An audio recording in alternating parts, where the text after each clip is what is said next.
우리는 어떤 일을 할 때는 각자가 다양한 의견을 꺼냅니다. 근데 우리들이 여기서 정말 놓치고 있는 부분이 무엇인가? 상대에 대한 존중입니다.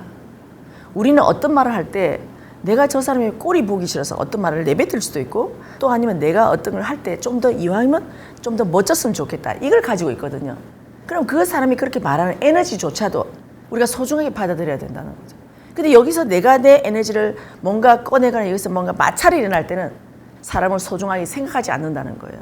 우리는 이걸 잊어버리고 있기 때문에 어떤 말을 했을 때 그 말을 가지고 우리는 여기서 맞다 아니다거든요.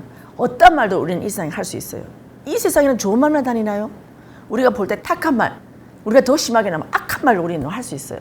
그런데 그 속에서 이 악한 말이 나한테 화살이 오지 않게 하려면 저 사람을 존중하는 순간에 이 악한 말은 중간에 저는 변한다고 봅니다. 악하게 왔지만 내가 저 상대를 존중하는 그 에너지를 가지고 본다면 이것이 저는 힘을 잃을 거라고 봅니다. 확 쏘는 것도 중간에 힘을 잃는다고 봐야 되겠죠. 우리가 하나의 예를 들면 방산산업에서 레이저를 저희들 할 때, 뭐 미사일을 쏠 때, 저 미사일을 우리가 하는 거는 좀 더 쏠 수 있는 거는 더 나은 기술력이거든요. 그래서 얘가 쏘기 전에 이미 우리는 더 나은 기술력으로 얘를 미리 원천적으로 못 쏘게끔 파기도 할 수 있는 거잖아요. 이거는 뭐냐? 더 나은 기술이거든요. 자, 우리가 말한 물질적인 기술에서는 이렇게도 할 수 있다는 거죠. 그럼 우리가 사람과의 사이에서는 물질적인 기술이 아니라 그 상대를 존중하는 그것이 최고의 저는 실력이라고 봅니다. 누구든지 말할 수 있어요. 어떤 말이라도. 내가 아니면 기분 나빠서 어이 그렇게 안 해? 했어도 그 상대만을 존중하게 됩니다. 존중하게 되면 저희들 봤을 때 팍 튀는 게 아니라 존중하면 말한 사람이 내가 오늘 기분 나빠서 말했는데 저 상대는 저렇게 안 받아들이고 아 그래요? 아 내가 미안해요. 막 이렇게 했을 때 저 상대는 미안함을 느낍니다. 그래서 우리들이 어떠한 나한테 화살이 날라오고 어떻게 했어서도 내가 이 받는 자세가 뭔가가 중요하다는 거죠. 우리는 상대를 존중한다, 정말 소중한 당신, 나한테는 멋진 당신, 어마어마한 말을 많이 하지만 내가 어떤 사람을 생각할 때 진짜 정말 그 사람을 소중하게 생각하고 있는가? 이걸 정말 알아야 된다는 거죠. 근데 우리가 이걸 내가 소중하게 있는 걸 잘 몰라요. 근데 어떤 행동이 표출되었을 때, 어떤 상황이 직면했을 때, 그때 내가 튀어나오는 말이 있습니다. 이게 바로 그 상대를 소중하게 생각하고 존중하게 생각하는가? 이것이 튀어나온다는 거죠. 여기서 우리가 불협화음이 일어났다는 것은 이게 빠져 있는 거예요. 말을 하는 사람도 듣는 사람도 다 이게 빠져 있다는 거예요. 그럼 나중에 우리가 여기서 어떤 경중을 따진다고 한다면, 잘하고 못하고를 따진다고 한다면, 말을 이렇게 했었을 때 내가 그 상대에서 말을 저 상대가 소중함이 없다고 하고 나는 상대를 소중하게 생각하고 내가 했다고 하면 얼른 아 미안해요. 내가 이렇게 했는데 내가 그렇게 못해서 미안해요. 이렇게 사과를 하는 사람이 저는 위라고 봅니다. 근데 끝까지 아니 그게 아니고 제가 말한 어떻게 나를 합리화시키려고 하는 사람은 저는 그 사람보다 하수라고 생각합니다. 왜? 나를 계속 두드러지게 말하잖아요. 저희들은 뭘 할 때도 내가 아닌 우리를 항상 내놓고 가야 되는데 우리들은 의견을 말할 때 우리보다도 나를 먼저 가져간다는 거죠. 그래서 여기서 다 그것 때문에 티격태격 하는 겁니다. 이거는 좀 더 우리가 할 때는 뭔가 좋은 그림을 가지고 뭔가를 했었고 이게 만약에 안 될 때는 내가 의견을 꺼냈을 때도 내가 만약에 뭔가 안 받아줬을 때 그때 우리들이 이 상황을 우리들이 먼저 감지를 해야 되는 거죠. 그럼 만약에 거기서 말하는 사람이나 누가 의견을 내는 사람이 입을 닫았다. 그럼 입을 닫았다고 해서 우리들이 여기서 정말 내가 원하는 쪽으로 모든 것이 잘 됐을까요? 여기 상황에는 반드시 그 사람 말이 나와야 될 상황이 되니까 말을 하는 겁니다. 또 여기서 누가 또 거기에 대한 답을 얻어서 말할 때 말하는 상황이 나가지만 이 상황을 내가 스스로 어떻게 받아들이고 내가 하냐에 따라서 다음에 그 사람하고 좀 더 안 좋은 사이로 진행이 될 것인지 아니면 부족함을 서로 인지를 하고 내가 좀 미안하다고 하는 순간에 다시 그것은 반전이 될 수 있거든요. 그래서 우리는 어떤 상황에서든 내가 뭔가 뾰족한 말을 했거나 내가 화를 내는 사람은 하수입니다. 그것을 우리가 공부를 하고 내가 그것을 좀 더 원활하게 원만하게 받아들이고 웃으면서 받아들일 때 저는 그분이 상수라고 생각합니다.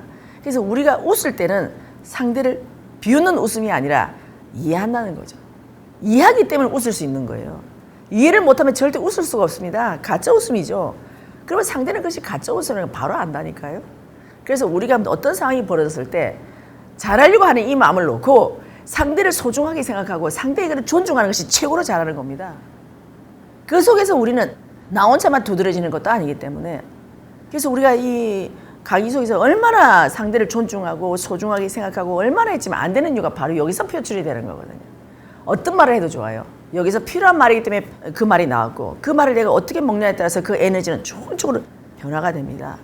그래서 어떻게 했을 때 어떻게 했을 때가 아니라 상대들은 그런 말 할 때는 적어도 여기 있는 눈치를 다 보고 말을 합니다. 여기는 내가 말을 했을 때 함부로 말하는 사람이 거의 없습니다. 내가 말을 할 때 저 상대가 어떻게 받아들일지 그것도 알면서 최대한 내가 생각도 뭔가 존중하면서 내가 얘기를 한다든가 아니면 미안함을 앞에 깔고 얘기한다든가 어떤 단어를 분명히 얘기를 하고 하거든요. 우린 이렇게 돼야 되는 거예요. 그래서 우리 이 공부를 하는 겁니다, 여러분. 그럼 우리가 어떤 상황이 벌어졌을 때 저 사람 말이 맞다, 내가 이렇다가 아니고 이 속에서 저 사람 말할 때 뭘 가지고 말하는가 안에 있는 그 사람의 에너지 근원을 보라는 겁니다. 그 에너지 단어는 무엇인가? 아, 저 사람도 뭔가 잘 되고자 하는 마음이구나. 이거를 받아들이는 순간에 그것이 나한테 칼로 꼽히지가 않아요. 왜? 나도 잘 되고자 하는 거기 때문에. 나도 될 수 있으면 뭔가 빈틈이 없이 잘 됐으면 하는 마음이 있기 때문에. 이게 서로서로가 되는 건데 이게 아직은 우리가 기본조차도 안 돼 있어요. 그러니까 지금까지 계속 반복이 되는 거거든요. 이거는 우리가 제일 가장 깊숙이 있는 존중 키워드가 없는 겁니다. 서로 잘났다고 아니라 존중해라. 우리가 그리고 이 속에서 우리라는 단어를 함께 하자. 이거를 가져가는 순간 이거는요. 어떤 말도 제가 아까 말한 대로 이 미사일이 날라오기 전에 벌써 이 미사일은 힘을 잃습니다. 이렇게. 이것이 그 미사일의 힘을 잃게 하는 것이 상대의 의견을 존중하고 소중하게 받아들이고 오늘 우리와 함께해서 너무 감사하다는 이 단어가 그 안에 숨어 있다고 한다면요. 이거는 설사 상대를 찌르더라도 나중에 제가 걷어냅니다. 내가 잘못했어요. 이 단어를 걷어간다는 거죠. 그래서 우리가 어떤 상황이 벌어졌을 때 그 안에 깊숙이 있는 그 에너지의 근원은 무엇인가? 그래서 우리는 어떤 키워드를 찾아내야 되는 건가? 이거를 하다 보면 그 문제의 어떤 본질을 보게 되면 똑같은 말이 반복이 안 되죠. 이러한 상황이 반복이 안 되죠. 근데 이걸 안 하다 보니까 계속 똑같은 상황이 발생이 되는 것이 안에 있는 진정한 이 키워드를 우리가 모르고 끝에 있는 이것만 갖고 계속 얘기하는 거죠. 그렇게 하다 보니 이 상황은 그 안에 있는 깊숙한 에너지, 근원을 찾기 위해서 계속 반복되게 됩니다.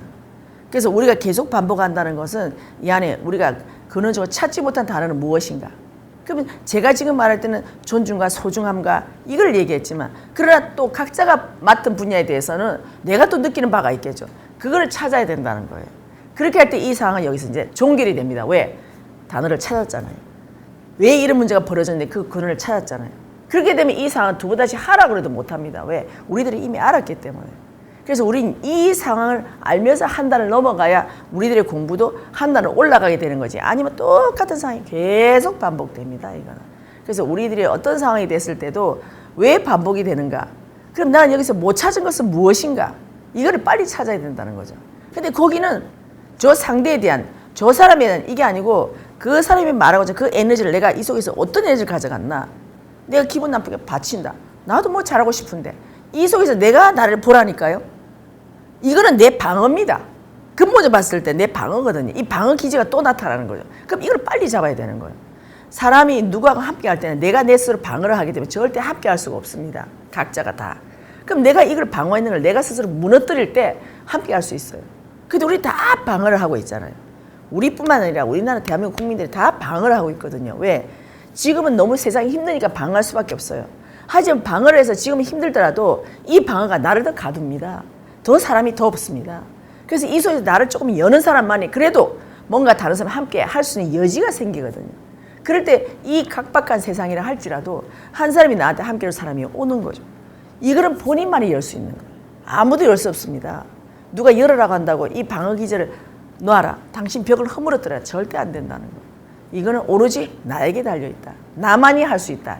이거를 가지게 되면 어떤 상황이 벌어졌을 때 똑같은 일을 반복하지 않으려면 각자 갖고 있는 이 키워드를 찾아가면 절대 반복하지 않습니다. 그러나 이걸 키워드를 못 찾으면 하나님은 계속 줍니다. 그 우리들은 몇 번을 해야 알아듣겠냐 이렇게 얘기하잖아요. 그건 뭐냐? 내가 그만큼 실력이 없다는 걸 빨리 감지를 해야 되는 겁니다. 이거는 빨리 감지를. 이 빨리 감지가 안 되기 때문에 계속 반복을 하는 거죠. 그래서 우리 각자가 내 이 다람쥐 쳇바퀴 도는 데서 내가 조금 나와야 되겠다. 너무 어지럽다. 빨리 이 단어를 찾으면 여러분 자동으로 나옵니다. 예, 오징어 게임에서 여기서 나오면서 내가 문제를 풀어야만이 여러분 탈출할 수 있고 다음 단계로 나갈 수 있잖아요. 똑같은 이치라는 거죠. 못 찾은 사람은 계속 그냥 다람쥐 쳇바퀴에 돌고 머리가 아프고 나중에 이게 뭐지 하다가 나를 거기서 튕 떨어져 나가는 거죠.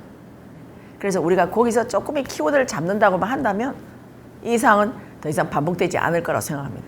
예, 조금 이해됩니까? 네.